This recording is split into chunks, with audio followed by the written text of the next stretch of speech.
Salam, nama saya Polres Manjuntak, nomor induk mahasiswa 022426.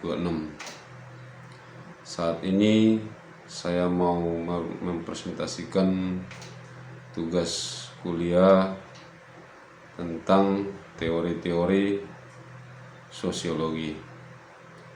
Saat ini saya mau menjelaskan salah satu pilihan, yaitu teorinya otoritas Max Weber. Latar belakang teori dikembangkan oleh Max Weber pada awal abad ke-20. Latar belakang teori ini dicetuskan karena Weber ingin memahami bagaimana otoritas dan legitimasi berperan dalam struktur sosial dan politik. Tujuan utama teori ini adalah menjelaskan bentuk-bentuk otoritas dan bagaimana otoritas memperoleh legitimasi dalam masyarakat. Teori sebelumnya yang menjadi rujukan, yaitu teori ini memiliki dasar dari pemikiran sosiologi klasik dan pemikiran filsuf politik sebelumnya.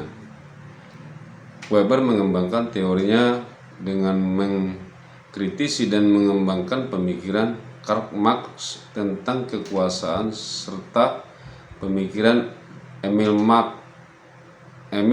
Durkheim tentang struktur sosial.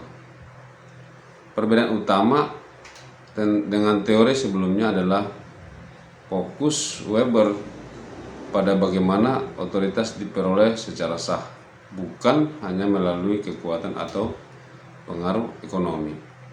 Prinsip-prinsip teori 3 bentuk otoritas.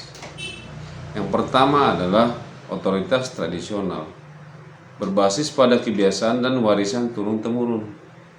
Yang kedua, otoritas karismatik, itu berbasis pada kepribadian dan pengaruh individu tertentu.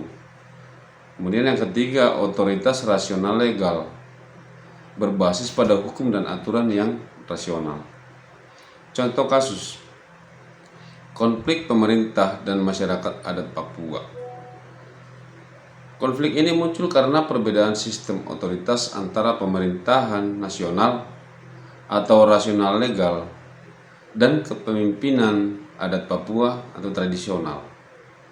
Pemerintah Indonesia seringkali menerapkan kebijakan yang tidak sesuai dengan adat dan nilai-nilai masyarakat setempat.